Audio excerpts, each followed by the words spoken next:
You said you had some more to share, please.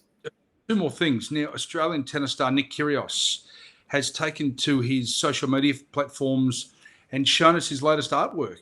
He has, which we'll show the graphic in a minute, he has instructed his tattoo artist to colour in his entire back.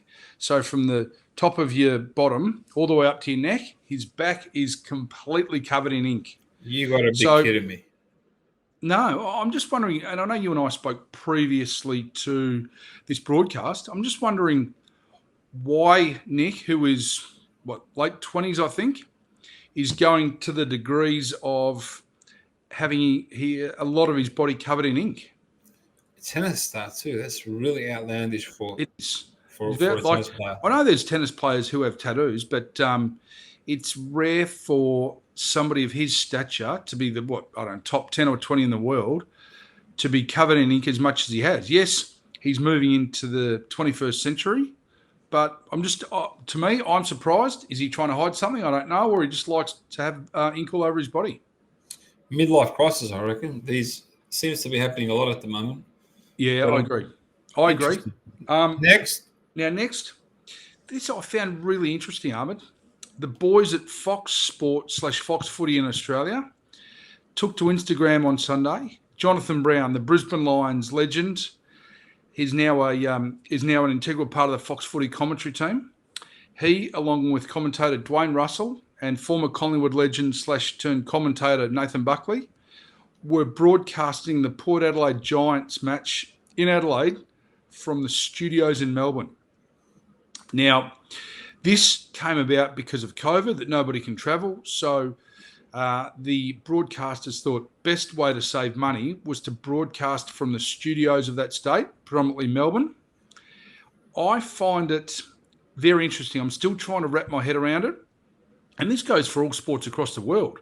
You know, whether it be tennis played at Wimbledon or at Flushing Meadow in New York, do the commentators sit back here in Australia and cover it from TV screens, or do we need the actuality and the reality of having the commentators live at the ground? For as long as there's cord-cutting tones, this is going to get more and more. This is going to happen more and more. Well, do you think it's better for the commentators to do it from a central commentary base? No, I'd rather them at the game. Yeah, well, look, in terms of CGI and AI these days, they could turn around and fake it and have the commentary team, which looks like they are at the ground, and then have a boundary rider at the ground. It's going to save enormous amount of costs, but it is a new way of commentating. I'm just trying to wrap my head around it as to whether they should do it or whether they go down the new model of doing it from the central commentary base back in Melbourne and commentating for the rest of the country.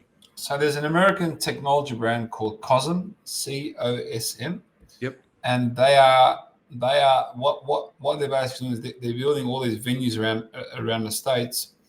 And when you go there, it's a live experience of, at the moment, the UFC. You think you're cage side, right? Like they have all this place where you can sit and eat and so on, and you'll think the octagon is right in front of you.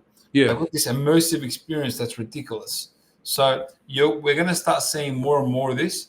I think on the consumer side, especially because there's a limited infrastructure and limited space inside these events. So why not enhance the experience of viewing and making it feel like you're actually there?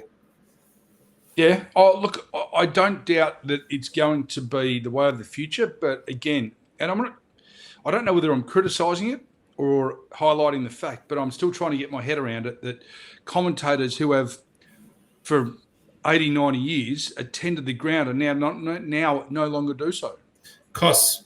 It's all about costs, mate. I know it's about costs. Yeah. And we've spoken about this in terms of Channel 7, who didn't have a football-based program outside of showing the games, which they have now changed for the upcoming final series. But I would have thought that was a huge criticism of the network, considering they've been the broadcasters for so long and they were reluctant to invest any money into a football-based program. And they paid so much money for the media rights. That's what spins me out. Yeah, I know. Look, maybe it's just the way of the future that we all have to get our heads around. There you go. All right. That brings us to the end of the show. Well, I hope you enjoyed it. Likewise. But before we sign off, do you have any words of wisdom for us, Tony? Ahmed, no, you've caught me on the hop again. No, look, I will come up with something next week. What about going back to one of your favourite lines? What, done and dusted? All right, ladies and gentlemen. Thank you, everyone. Take care. We'll catch you all next week.